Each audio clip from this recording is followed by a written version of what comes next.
family enjoy doing together, things that represent her dad, things that represent her mom, and things that represent where they came from. And this is what they enjoy sharing a meal with. So I thought that was quite fascinating. And this was her first attempt at a self-portraits, by the way. Wow. This is absolutely beautiful. Wow. Yeah. So I'm glad you're here, Juan. Would you like to talk about a couple other of your students' pieces?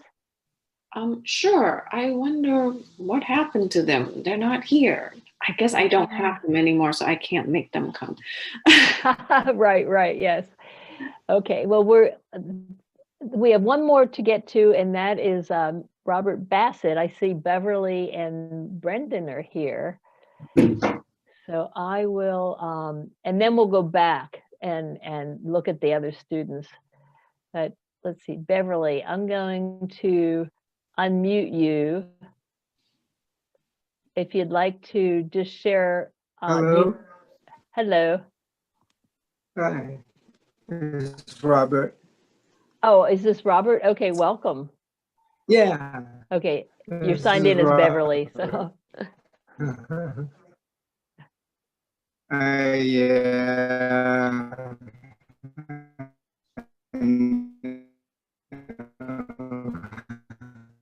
I'm having a little hard time hearing you. This is where I came from, where I was born on Cape Cod, Massachusetts. Oh. And I was a shell fisherman for a while. Okay. This is from the place where I was born in Cape Cod, Massachusetts. Can you hear me now? Yes. Yeah. Yes, and much so better, I was thanks. a shell fisherman for a long time. And these are the kind of boats that the shell fishermen came in when they went in deeper water. So so I decided I'd like to do a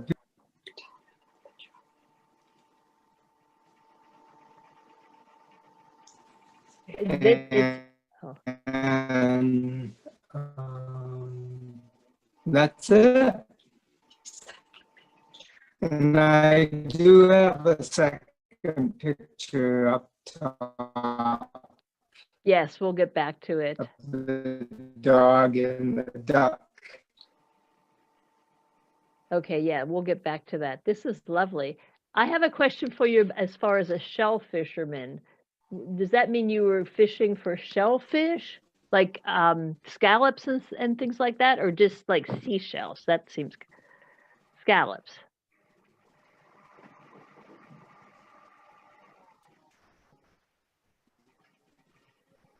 Can you hear me? Have we lost you?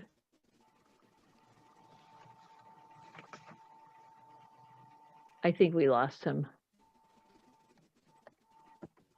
Okay, I'm going to mute him and we'll go back. We'll scroll back to. Okay. Oh, no. Are you back? Robert, can you hear us?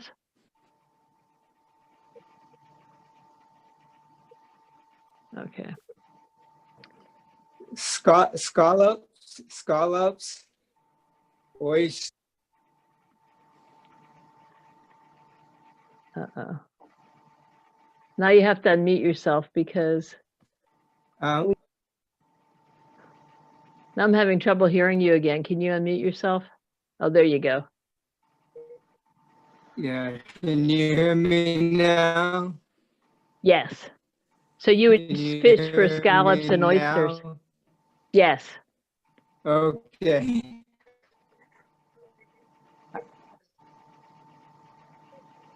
Yeah, scallops and oysters, conch, but the main thing was something called a quahog, which was a bit. Oh, yes. And okay. That's what we did on the shore. But when the tide came in, you would take the boat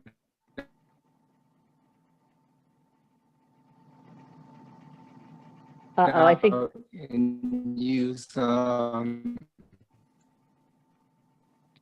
um, We're losing you again, Robert. long pole to Mm, reach out in the water to get your quahogs. Cool. Thank you. Thanks for sharing that. And that is a beautiful piece. And And this is one of the boats that went out for the quahogs. are these things hanging what are these things hanging? Are those nets with fish in them? Okay, just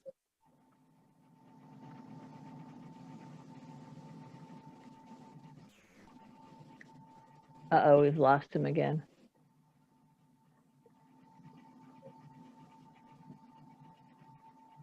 Okay, Robert, we've lost you. I'm sorry. they were just things that uh, that got wet Okay. Okay. on the trip. And they were hanging to dry. Oh, okay. That makes sense. Some, some clothing or hats or whatever. They put Okay. them in.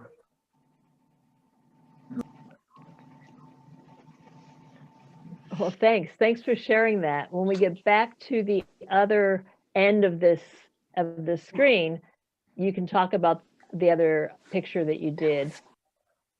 Okay. I'm going to mute you right now, and we're going to go back and look at some of the other students' work. Let's see, I guess I'll just get out of it and scroll up. Here we go. Juan, you want to talk a little bit about this piece? This was one of your students, wasn't it?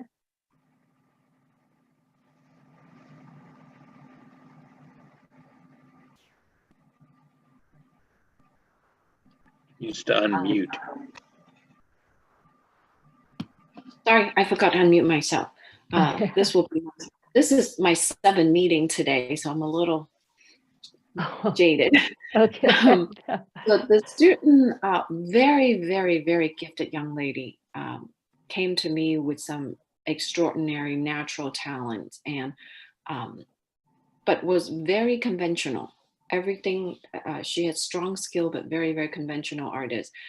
Did not like exploring beyond the beautiful drawing, much like Mr. Bassett's type of, tight details, very skilled pen line and whatnot. And so this was a stretch for her, both of her pieces, to really got out of that comfort zone and just throw everything on the surface, basically.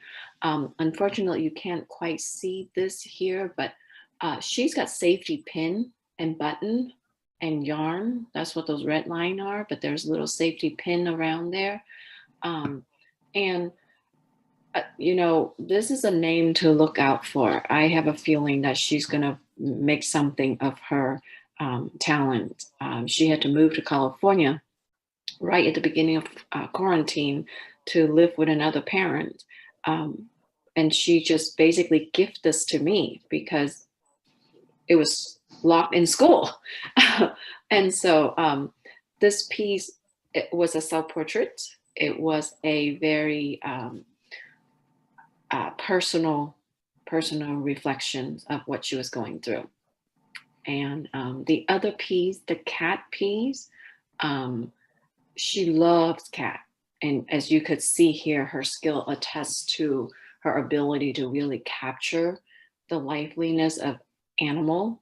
And she drew this beautiful cat drawing with pencil. And I'm like, okay, what makes it different than just any other? I mean, it looks like a photograph of a cat.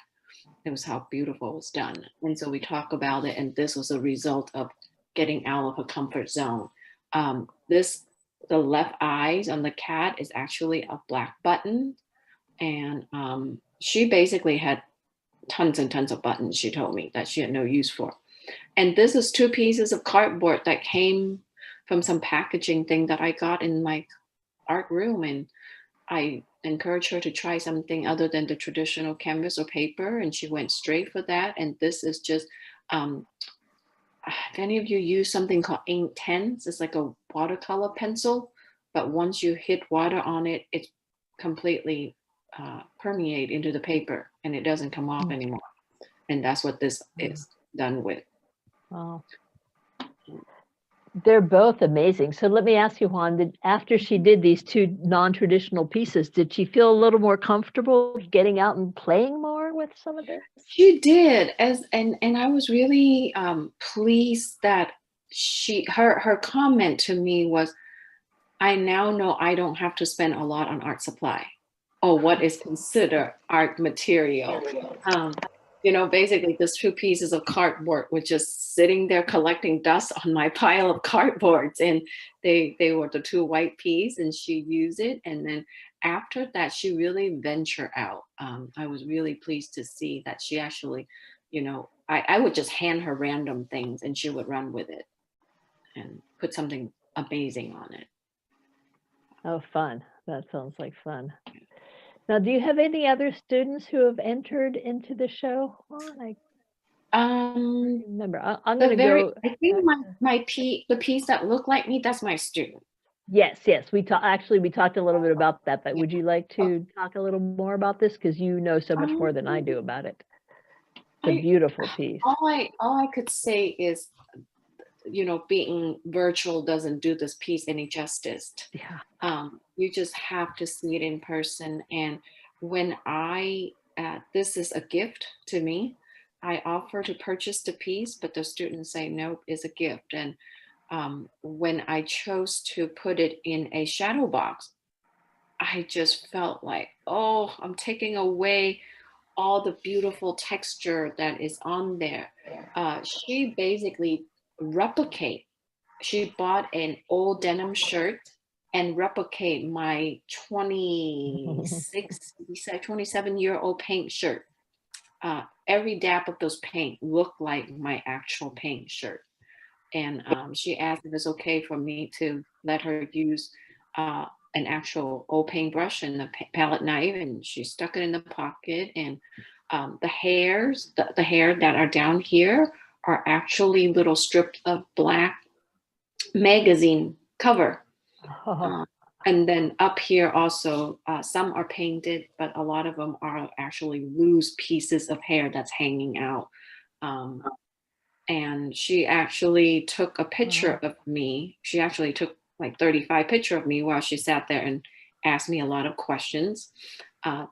And afterward, we both thought those pictures look so boring and serious. And I was teasing her. I'm like, here, this is a fun one to do. And she snapped that picture and she's like, you're never going to let me show people you doing that. But that is so more like you. You know, I'm kind of quirky. And so, and I'm like, why not? If this is how you see me and how you think of me. She's like, you sure? I'm like, go for it. And so that was really cool. So she cut the shirt up just to fit it around. And she really trying to match the color well. And she took inspiration after Matisse, the way he used those wild colors on the skin tone.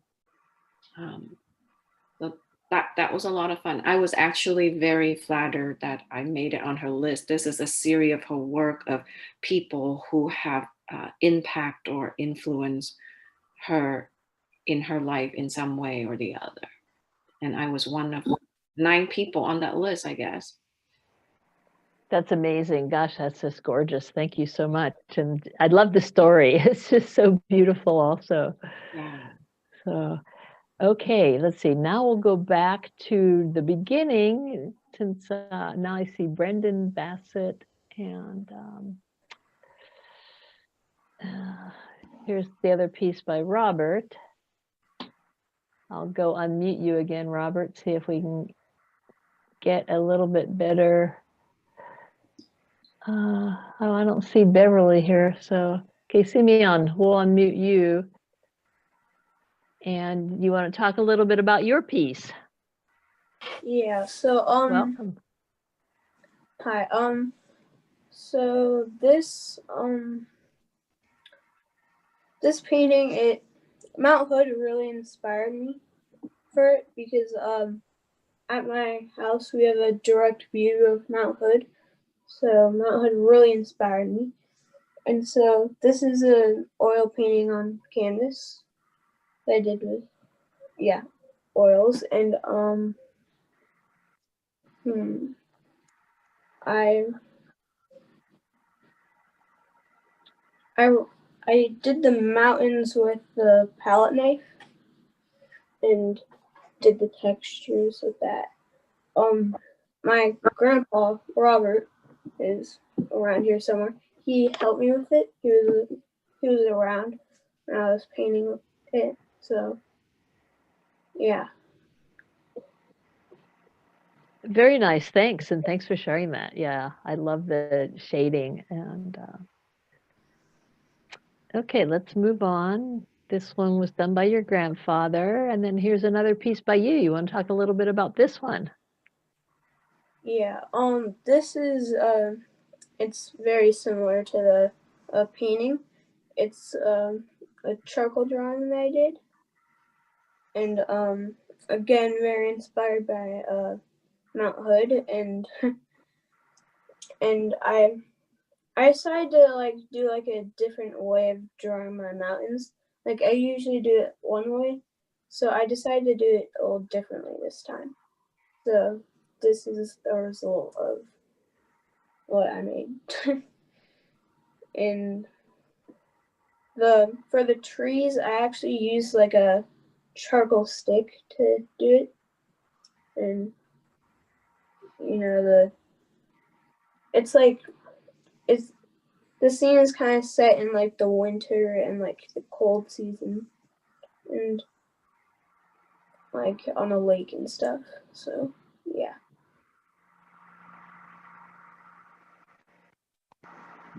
Sorry, I misclicked. Nice. So Juan, as our resident art teacher, do you have any questions or comments that you'd like to share with Simeon?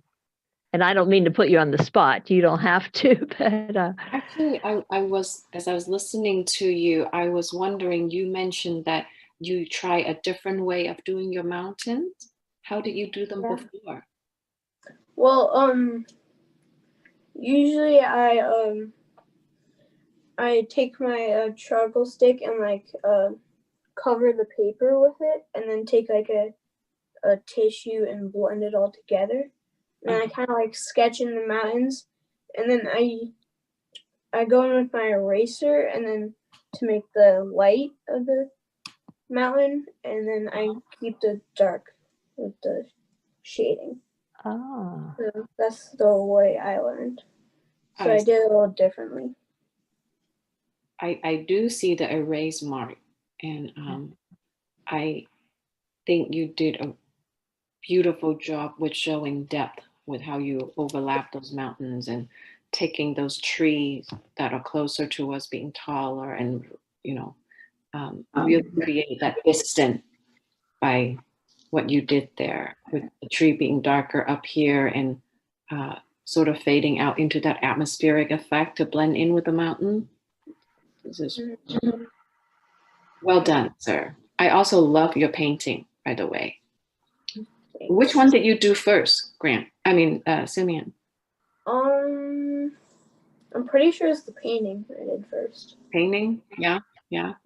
I'm actually not sure which I did first. What do you prefer more, painting or drawing?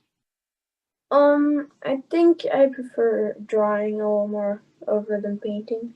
Really? Really? Yeah. I'm gonna say you have some skill there. Those mountains look like I could climb on there. Yeah, just with drawing, I feel like I have more control with it over It's the control, I see. But I think you did a great job with the palette knives on those mountains. Thank you. Thank you for sharing. okay, so let's see. Let's go see if we can find your grandfather and get him back. I see. Oh, Beverly, okay. Robert, we'll see if we can unmute you again. And it looks like you have to unmute yourself. So would you like to unmute and talk about this piece? Oh, there we go. There. Am I on? You are, sir, yes. Hello? Yes, you're on. Okay. Yeah. Well, this is pen and ink. This is a pen and ink drawing, and I do mostly pen and ink drawings. And it's one of the places that I have to be patient with. And so during my patience doing this, I showed the little dog being patient. And so that's the name of the show. I am from Patience. Yeah. This piece is so beautiful. Gosh, it just has so much personality. I just love it. And thank you. Thanks for entering it and thanks for sharing that. I usually appreciate do that. birds. Decided to do a puppy. I love his eyes. They're so expressive. Thank you. Yeah. I'm going to come back over to our panelists. We have a couple people who haven't talked yet. Melissa is one of our newer members. And if you'd like to unmute yourself and share anything, or I'll unmute you. And if you have any comments, again, I don't mean to put you on the spot, but if there's anything you'd like to share, feel free to. I am just inspired by seeing all of these different medias and different ideas that people have. It's just an inspiration to me as an artist, and everything, all the paintings and the drawings are just spectacular. They're expressive and full of color and just wonderful. And I appreciate all the artists that participated. Great, thank you. Leo, do you have any anything that you wanted to add before we turn it over to Denise to do her artist talk? No, just thank you for entering the show, and we're sorry we weren't able to have an open building, but we do appreciate your artwork and this virtual reception. We can at least get to talk more about the individual pieces. I appreciated that part. Yeah, great, me too. Okay, I'm going to stop sharing my screen. And we'll go back to, and welcome everybody. Now I'm going to turn it over to Denise Salmon. Denise has been a faithful volunteer with the art committee for a long time. Whoops, I didn't realize it got so dark. And she hasn't wanted to make a commitment to be a member and come to our meetings, but she's always willing to help us hang a show and work at the receptions and pass around flyers and posters. And she volunteered to talk about her introduction into art as a kind of during her midlife. And I think it's a fascinating story. So I'm going to put it on speaker view and welcome Denise. Thanks so much for sharing with us, Denise. And I'm going to mute myself so you can take over. Go ahead, go for it, dear. Hello, everybody. Well, I appreciate you, and I will try not to ramble on. So I wrote this down so that I couldn't wander off and keep you for hours and hours.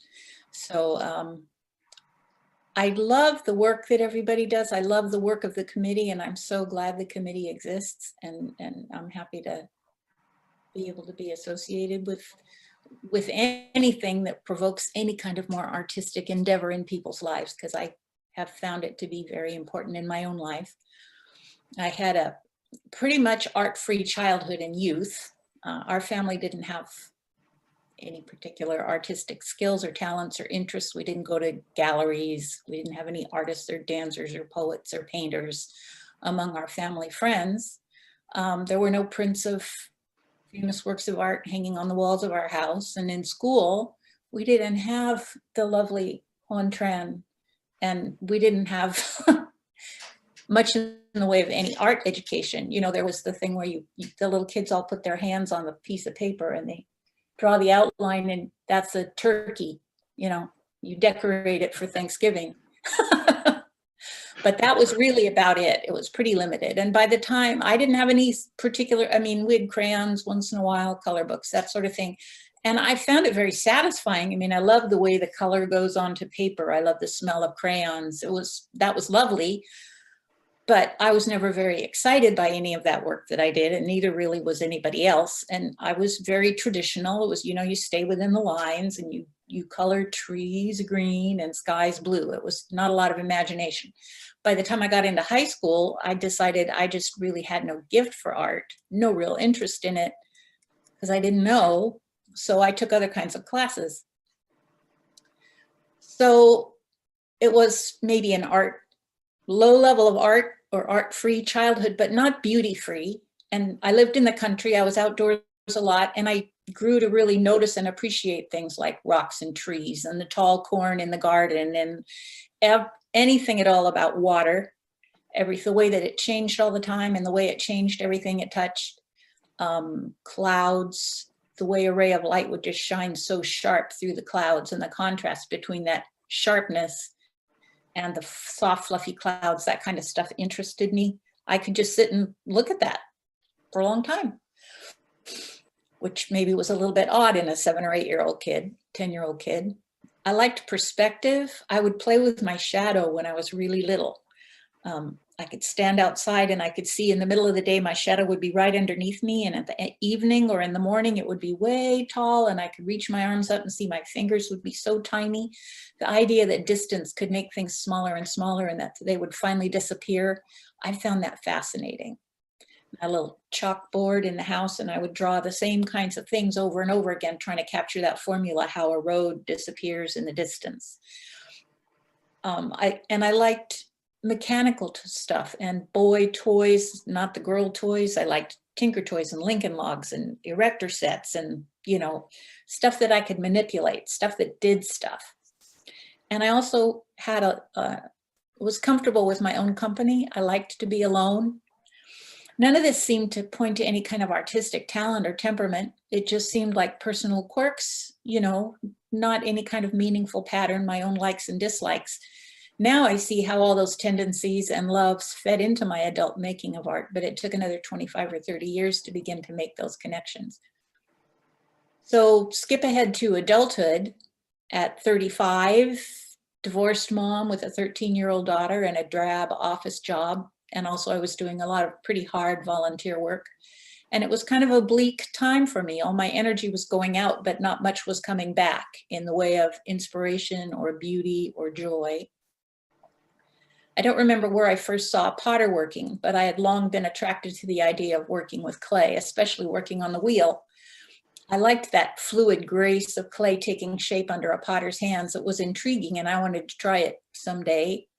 And from time to time, I would wistfully think or say that I wanted to learn to do that. But my life was so busy with parenting and working and keeping the house, and not having very much money. And it just never seemed like a possibility. It never seemed like it could be real.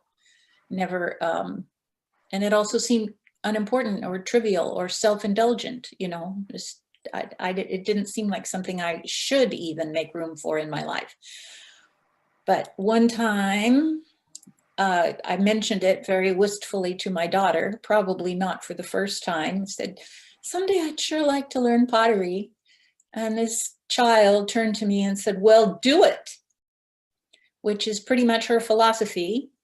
If you think you want to do something, go do it or shut up about it. And she's still that way. But that time it was like a kind of a slap of cold water in my face. It was like, well, yeah, you know, maybe, I guess. So I went out and bought some clay Not some nice, sensible, air dry, sculpey stuff. No, I bought a 25-pound bag of real potter's clay and took it home and plunked it down in my room and started messing around with it in the evenings. And messing is exactly the right word. It's only a miracle that I didn't wreck the plumbing in our house, washing the tools and my hands and everything else. Clay will wreck your pipes. I didn't know that then. I didn't even know what I didn't know, you know. I didn't have a good workspace. I didn't have any proper tools. All kinds of weird stuff around the house became part of my makeshift studio. And that's not a bad way to begin. There's a pretty well-known local artist and teacher named Dennis Miners, who I had the good fortune to take some classes from. And his first ceramic studio was a board laid across the washer and dryer in his little apartment. And he says, a potter pots, meaning you don't let little details get in your way.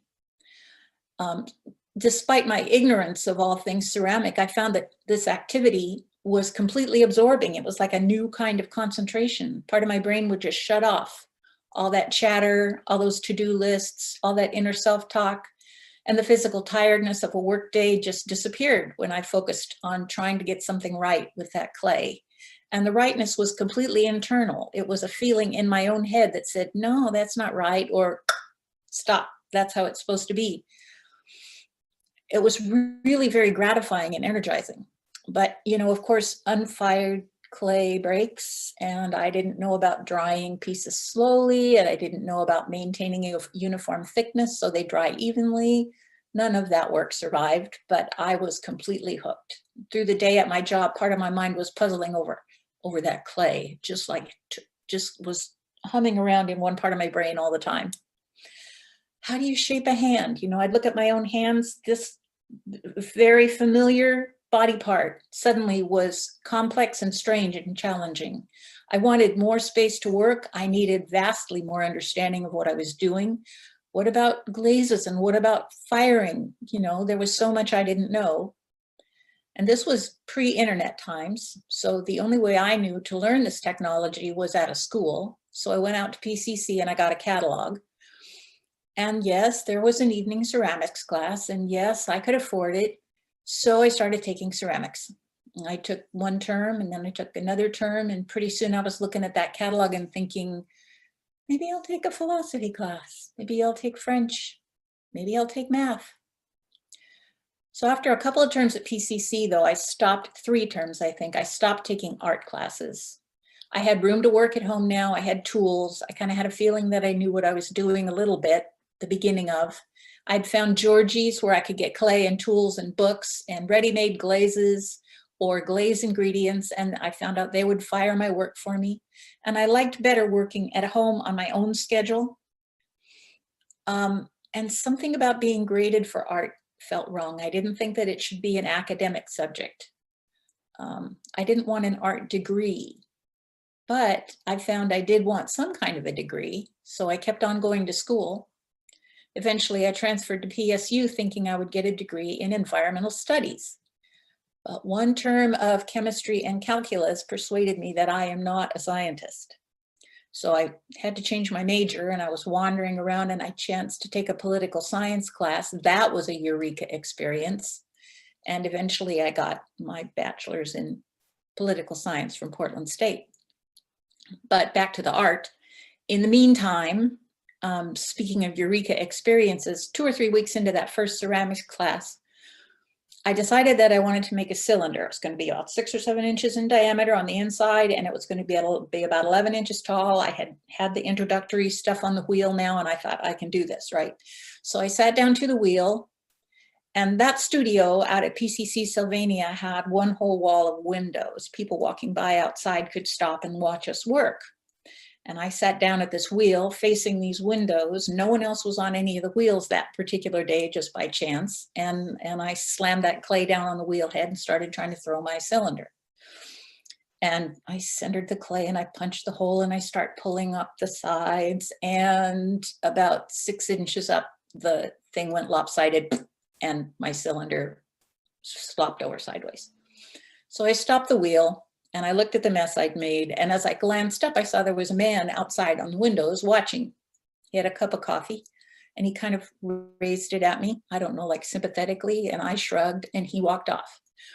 And I cleaned the mess off the wheel and I took another chunk of clay and I started again. And you have to make sure your clay is securely attached to the wheel or the piece can actually fly off, which I have seen happen. It's very dramatic. And then once it's centered, once it's attached, then you have to center it so that centrifugal force is equal all the way around. And then you can kind of push a hole down into the middle and then start to pull up the wall. So I started again, pulling the wall of the vessel up, up, up, up, up. And I got a little taller, but I'd left too much clay in the bottom of the wall. So when I stopped, the inside slumped in. So I stopped the wheel and I looked up and that guy was back again. And he was not laughing yet, but he was grinning. And so I grinned a little bit too. And then I scraped that off the wheel and I took another chunk of clay and I put it on there and I tried again and I tried again. And after the 6th or 7th time, I think it was probably the 6th time, I got it up near the top and then it sort of tore and it was sort of half, you know, there probably was a little bit of impurity in the clay or something. And as it got thinner, then it just, the force of the wheel going around just ripped it. And so I stopped again and I looked up and that guy was still standing out there or standing out there again. I don't know which, but this time he was just laughing outright. And I was laughing too. I mean, I was exasperated, but it was also pretty funny. And so I stood up from the wheel and I stuck one hand down inside this cylinder that I'd been working on and put 2 fingers on the outside and I went, and I kind of pushed this little nose shape out from the inside to the outside. And the guy outside who was standing out there just burst into this huge laugh and walked away.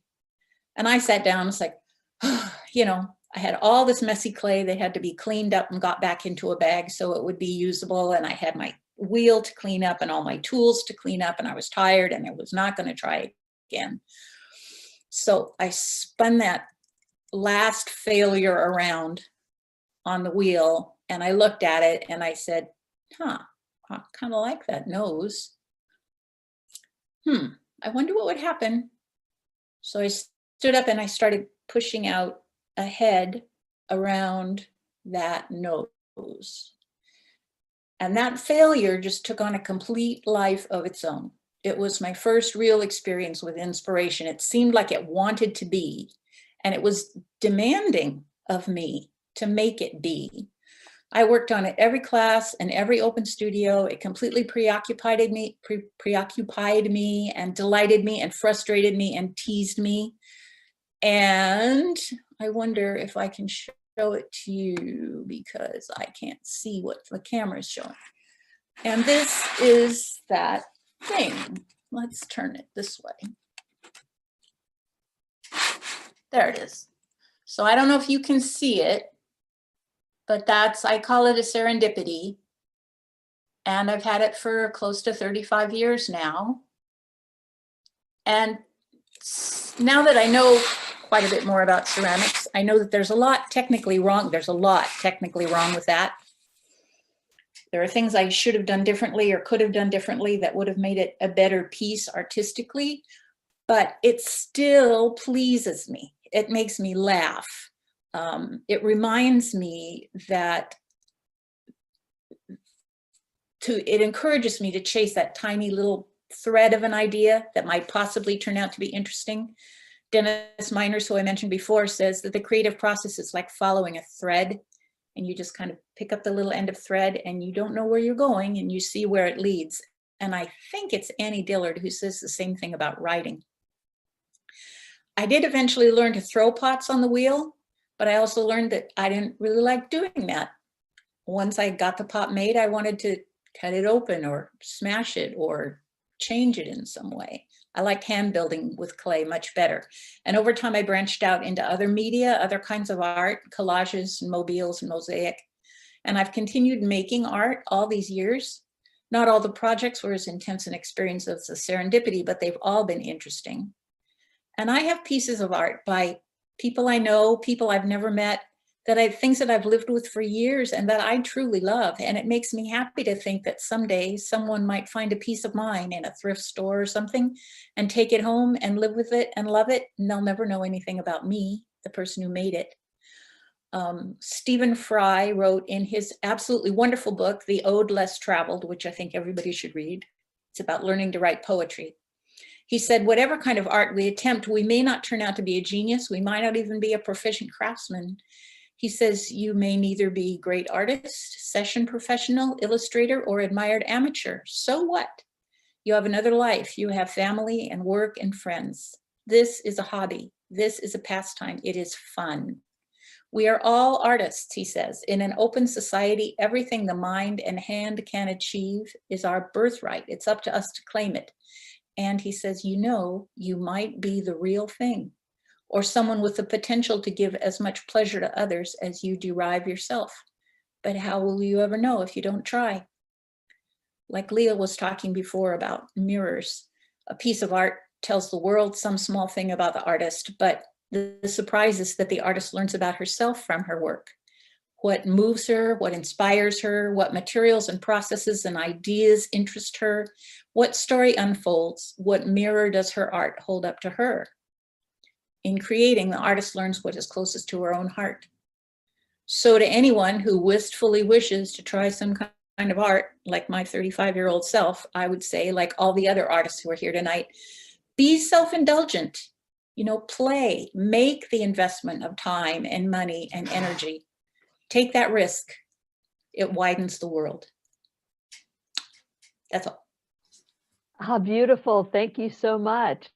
Let me get back to, I don't know what I do with the view thing here, but thank you, Denise. That was great. I appreciate welcome. that. Thank you.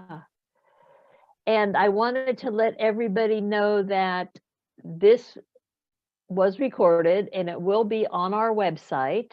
So people can go back and watch it, and you can send your friends to it.